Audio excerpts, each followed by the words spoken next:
Hey, what's up, y'all? My name is Devontae, and I sacrifice my time so you don't have to. I feel like I'm having a great pastime right now, pissing off AEW fanboys. See, I think WWE fanboys are hypocrites because when you go after WWE, they typically say, why are you? They complain. Oh my God, all they do is complain while they sit in the comment section and they can play right along with you. Honestly, I think WWE fanboys, for the most part, have mental schizophrenia and they're retarded as fuck. With AEW fanboys, though, it's a lot worse, because at least the WWE fanboys, they're absolute hypocrites when it comes to criticism, but at the same time, they're mostly harmless. With AEW fanboys, they take it a step further. They go after your family, they say things about you, they talk about your character and personality and all that other kind of stuff like they know you and your actual real life, all because you talk shit about their favorite wrestling company. Let me continue that tradition then, right? But coming at this in a more good faith interpretation, not on behalf of AEW, mind you, not on behalf of the AEW fanboys, they can both suck a dick, but on behalf of the talent. So last night there was a situation that happened with Sammy Guevara and a lady named Kelly Maiden, I guess, from ROH. Pretty sure you guys know what happened, but let me read the article for you anyways, just in case to catch up on the lore. PW Insider reports that two wrestlers are believed to be injured after last night's ROH taping, including Sammy Guevara. It's believed that Guevara suffered a concussion in his match with Serpentico. Fightful Sean Ross Sapp also noted that he heard Guevara was taken out on a stretcher. Meanwhile, Kelly Maiden, I guess, was knocked out at the end of her match with Lady Frost and also suffered a concussion. She was said to be alert and coherent after going to the hospital to the Peterson Events Center. She was also stretchered out, but did not have any injuries. Now, just to add a little bit of context, I'm not too sure about the Maiden lady, but as far as Sammy Guevara, from my understanding, looking through the comments on social media, allegedly he tried to go for a springboard cutter, like a Cody cutter, I guess, and that's what caused the injury. Like maybe he didn't tuck his chin in time, I guess, and maybe the back of his head hit the ring mat, and that's what caused the concussion. This is a huge problem in AEW. This is a dramatic problem in AEW. You see, the funny thing is they have a history of this. It's not just Sammy and it's not just Kelly, although leave it up to AEW where they can be one of the only companies to have two severe concussions on the same fucking night. Well, let me not say severe because we don't know the extent of their injuries, but enough where they both got stretchered out. I heard Sammy Guevara was knocked the fuck out. There's actually pictures and videos on social media where you can see him kind of just like slumped, like he's just in the middle of the ring and he's slumped. He is out like a light. So hopefully he's doing fine in the end of the day. Hopefully the Kelly lady, she's doing fine in the end of the day.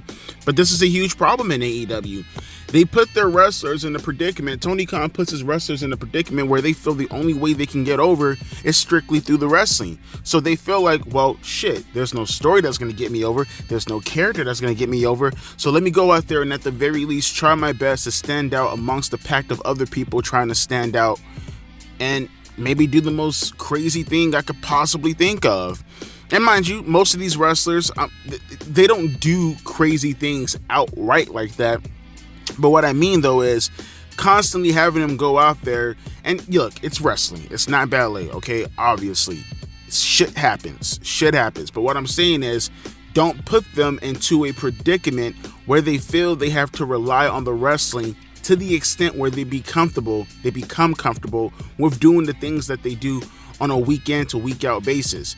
These matches, I've said it once and I'll say it again, everything that happens in professional wrestling, when you go to a house show or even an ROH taping, if you ask me, like, honestly, you shouldn't have to be doing all that other kind of stuff. If it's a taping, then you should be progressing to your ROH big show. If it's all just a live show stuff, no one necessarily cares about the match. People go there because they want to meet the wrestlers. People go there because they want to experience something live. That's what they care about. So why go out there and put your bodies on the line for something so meaningless? The only time it matters to put your body on the line and really go all out is when you have a feud that's that hot and it happens on pay-per-view. If it's not that hot, even if it's on pay-per-view, don't worry about it. You're the undercard. Your whole purpose is to make sure everybody is excited, everybody feels good, to prepare them for the main event. That's your job. And eventually when you get to the main event, you will hope that a person does that for you also. I said this once and I'll say it again. Bret and Owen, the opener of WrestleMania 10. Owen wanted to do a bunch of convoluted luchador shit back then. Bret told him, chill the fuck out. You're not gonna do that. I'm the babyface, you're the heel. Your job is to help get me over. Because eventually, you're gonna get older. Someone's gonna be in the same spot that you are in currently right now at the moment, wanting to do all this shit, taking your heat away from you, and there's nothing you can do about it. Don't do that. Know your position and play it. It's like football. Everybody plays their position for a reason, right? There's a reason why you don't see a wide receiver become quarterback and the quarterback become wide receiver. Why would you do that for? That's stupid. Play your part. Your part is to go out there, put on a compelling match. And if you know what you're doing, then you will lessen the risk, right? You wouldn't go out there and having to do all these dives and shit like that if you knew how to actually control a crowd, but you don't. So you use the moves as a way to substitute for control of the crowd. And look, people will probably be like, well, Devontae, can you name some people? Can you give some incidents? I mean, you're saying this as if this is a everyday problem within AEW. Okay, Dalton Castle. He just recently got injured. I think he got knocked out too, right? From what I read on the news reports a couple of months ago. Obviously, you look at someone like Jeff Hardy earlier this year, and Matt for that matter, back in 2020, by the same person, Sammy Guevara, not Tim Malco. What about Adam Cole? Remember, Adam Cole's a horrible situation because if I remember correctly, I think he got a concussion in the springtime. He got a concussion twice in a row. He got a concussion one time, right? I think like in May or June of 2022. I think he got a concussion and then he came back too early and then they significantly worsened the concussion in that Fatal 4-Way match. Yeah, he put him in a position to go into another match after clearing him from a previous concussion and letting him come back right away. That's why Adam Cole was gone for so long. And that's just concussions. Well, no, what about the dude from the Dark Order? Remember him? The Alex Reynolds guy? Remember with him in Private Party back in 2020? When they did their little tag team tandem? Knocked them out in the ring. Remember, he got legit knocked out. Buddy had to put one of his partners, the short bald dude, had to pull him in the corner. Remember that shit? That was in the middle of the ring. Fucking Jon Moxley last year. And the match with Penta or Ray, one of those two. And they legitimately knocked him out and he said, keep the match going. There are plenty of instances. And mind you, all the things that I'm talking about right now are concussion related. We're not even talking about like the actual stuff that's happening to people, body parts, like knees being blown out, all this shit happening on a consistent basis because they put themselves in a position, again, to make up for the fact that they have nothing attached to them to help get them over in the crowd. See, there's a reason why when you go to the Attitude Era, and I'm going to keep using that as a reference because it's the perfect reference because not only is the most popular time in professional wrestling, you can argue about the content as much as you want. As far as the wrestling business was curtailing itself, that is the perfect business model as far as the wrestlers, as far as the pay-per-view models, as far as how the titles came across, as far as how the revenue and everything just was perfect at the time. There's a reason in the Attitude Era you hardly, if ever, heard of the big name talents ever being injured. Ever. The most you'd get is probably like a slight leg injury or something like that, and they still continue wrestling because it's not that big of a deal. Like The Undertaker in Hell in a Cell, Mick Foley, he had a broken foot. Kept going. Not that big of a deal. But my point being is, even then, regardless, once you get around 2000 and people got the chance to relax and shit like that, think about it. Throughout the entire Attitude Era, throughout the entire tenure of the Attitude Era, I can think of only 2 wrestlers in the main event scene that has significant injuries enough to keep them out for months. Now, obviously, you can maybe say 3 if you're arguing that it extends into the evasion angle and stuff like that. Then you could say Triple H for an example. But I tend to look at stuff like from 98 to 2001 in regards to the Attitude Era. And within that time frame right there, it's just 2. It was Austin with his neck injury, and it was Taker when he left after 99. That's it. Rock was never injured during the Attitude Era, not enough to keep him out. Triple H, again, it's iffy. It depends what you define the Attitude Era to be. I say 98 to 01. So I'm going to say Triple H. Hell, even Mick Foley, with all the bullshit that he went to, never really necessarily had any significant injuries that kept him out.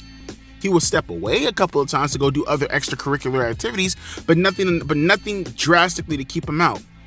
Nothing. Kurt Angle, dude came into professional wrestling with a broken neck. Throughout the Attitude Era, nothing. Nothing at all. Not until you got into the Ruthless Aggression Era, when the in-ring work picked up a little bit more, is when people started to get injured.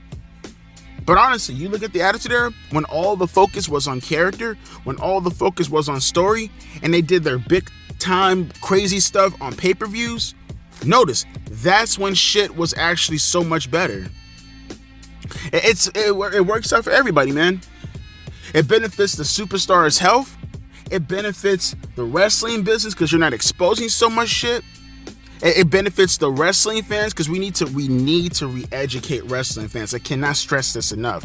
I think with professional wrestling in the past 20 years, that has done so much damage, bro. It's the equivalent of showing a dude porn and him being so enamored with it, he just won't go around with real women. He's so porn-brained, he won't go around with real women. Porn has really fucked this dude's life up. That's how I see professional wrestling currently at the moment for current professional wrestling fans. That's why you have these Nimrods and these dumbfuck AEW fans who run around and they're so bewildered. But this was a great match. How can anyone not like such a great match? And it's like, well, one, you have great matches every week. There's no substance to it. But two, it's hard. And this is what I mean, man. It's so hard sometimes to go after these people because they don't know any better. Call me self-righteous all you want to. Call me holier than thou with how I'm about to talk right now. But they really don't know any better, bruh. It's like they're not stupid. They're fools. There's a big difference. You know what I mean? There's a big difference between being stupid and being foolish. Being foolish is just doing the wrong things, but you don't know any other alternative. You might even recognize that what you're doing is necessarily wrong, but there's legitimately no other way out. But 9 times out of 10, nah, you just don't know anything else. You just don't. But you're doing it wrong. Whereas being retarded or being stupid, no, you know exactly what you're doing. You know that there are other alternatives. You know that you're wrong, but you're gonna continue doing the wrong thing. Like that's stupid. That's stupid. And honestly, I don't find AEW fanboys to be stupid, especially the ones who are like, under the age of 30. More in particular, the ones under the age of 25. Let me be more specific. Actually, you know what? I'll even say, because even the early PG era wasn't as bad as it is today. I will say the AEW fans 21 and younger, I think that's fair to say, because that would have meant that they were born in 2003. Oh, hell yeah, because by the point you're in the middle of the Ruthless Aggression era, at least the 02 people can say that they grew up in wrestling. As bad as it was, again, it didn't do nearly as much to destroy the business like today was. At least they can say they grew up on wrestling in 2009 and 2010, albeit a young age, but still, though. My point being is, we need to re-educate these fans. We really, really, really need to slow down what we do in wrestling. Again, it's not ballet. I'm not suggesting that wrestling needs to go out there and just be headlocks and chin locks and, finishes a suplex. I'm not suggesting that. What I am suggesting is, though, a 5-minute match does not hurt. Not even a 3-minute match does not hurt. To get your shit in and get your shit out. And focus more on the production of whatever you're trying to put across. That's what matters. The production is what matters. The promos are what matters. The music that you play to get people engaged with whatever promo that you're going to be able to promote going forward in the vignette. That's what matters. And look, if you want to, I'm not opposed to putting on at least one solid 7 or 8 minute match in the main event typically, or maybe even in the opener if you're going to do like a promo segment in the main event. I'm not opposed to having a 7-minute match, go out there and, do good. Don't go too overboard, save it for the pay-per-view. But, go out there, do what you have to do. Don't get too crazy, all right? Don't get too crazy. Don't kick out of multiple fucking finishers, none of that dumb shit. But just one match. One match. And you make sure that you try your very best to, disperse it. Don't just focus on one or two wrestlers having multiple matches every fucking week for 7 minutes. No. You do it with these pair, you give another pair an opportunity. You do it with that pair, you give another pair the opportunity. Whether that's a tag team, whether that's women, whether that's singles, man. Like, just what you should not be doing and what you should not be risking is 5 matches every week going over 10 minutes for no reason. No story, exhibition, bullshit. And then you take those same superstars and you put them on non-televised standings and you have them do the exact same thing again. You're just asking for trouble. Stop being lazy. Put more time and effort into your production. It's like they forget you are a television show. How I engage with your product, or how I at least should engage with your product, should be in a similar manner as to how I engage with other shows that I watch that are episodic. I talked about this last night, and I love referencing this, and you heard me reference this plenty of times, and I'm going to do it again just in case someone new comes to the channel, but you understand what I'm saying with this. You can take any show. Dragon Ball Z. I love referencing that because it's a perfect example, because it's a show where every single episode, especially in like the 3 main sagas that got the show popular, through the Frieza, Cell, and Majin Buu saga, every single episode, let me stress this one more time. You watched it when you were younger. You can say Dragon Ball Z Kai also, or Dragon Ball Kai.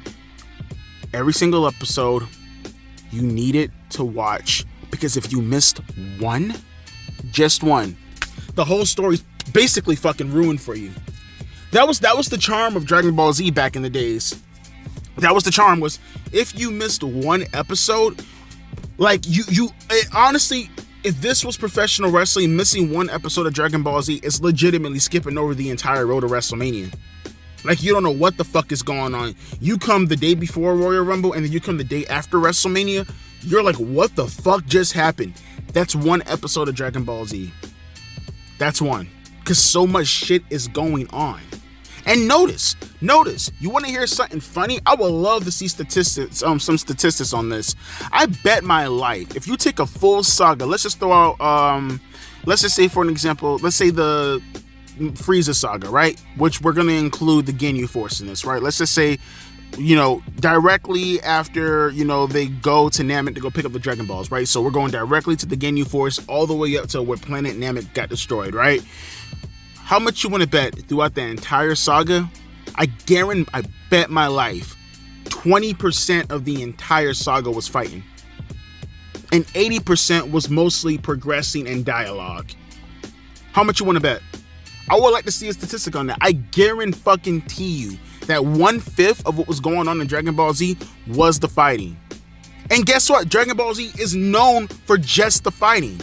And even within the fighting, you got a bunch of dialogue before they went on to finish up the fighting.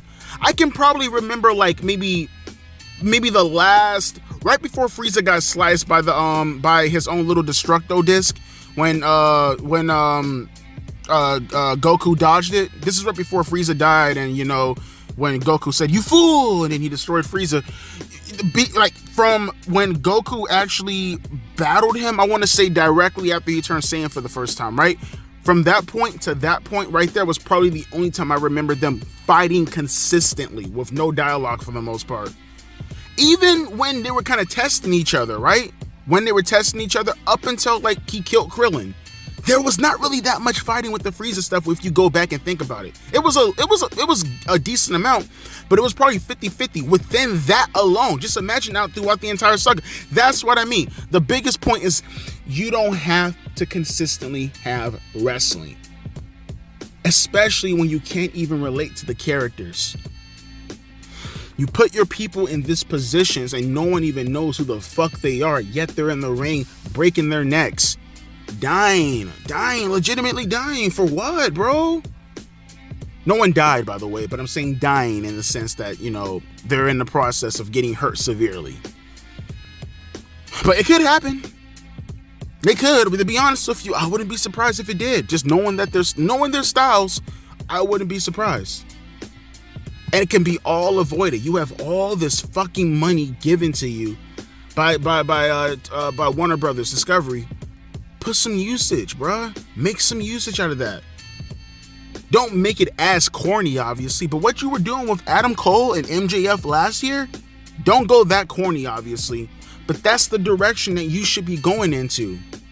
People forget, back in the 1980s, you got wrestling for the most part, but remember, it was mainly squash matches, and then you'll go to, for an example, fucking Mean Gene Okerlund and watching to see what kind of crazy shenanigans he was getting himself into, or you'll go check out, like Gorilla Monsoon and Bobby the Brain Heenan and Mr. Fuji doing Vice City bullshit. Like that's the kind of stuff that was going on the majority of the time while you were relating to the wrestlers. You know what I mean? Hulk Hogan and his partnership with Hillbilly Jim, for an example. That was a whole thing that built up into that. That wasn't all watching wrestling and the wrestling is determining their friendship and them backstage and talking. No. They have vignettes that promoted that kind of stuff. But, hey, man, it is what it is, man. You either learn the easy way or you learn the hard way, man. We need to re-educate wrestling fans, bro. Wrestling is so much better when you can relate to the characters. Wrestling is so much better when the fixation isn't directly on the in-ring action. And the more and more you keep ignoring it, the more and more you're going to become dissatisfied with the company, and more the wrestlers are putting themselves more and more at a high risk situation that they shouldn't have to be in, to be perfectly honest with you. But let me know your thoughts down in the comment section below in regards to how you felt about the commentary. Oh, Devontae. That's all I hear. Okay, that's all I hear. Just fucking white noise. Straight up white noise. A deuces and a P eyes.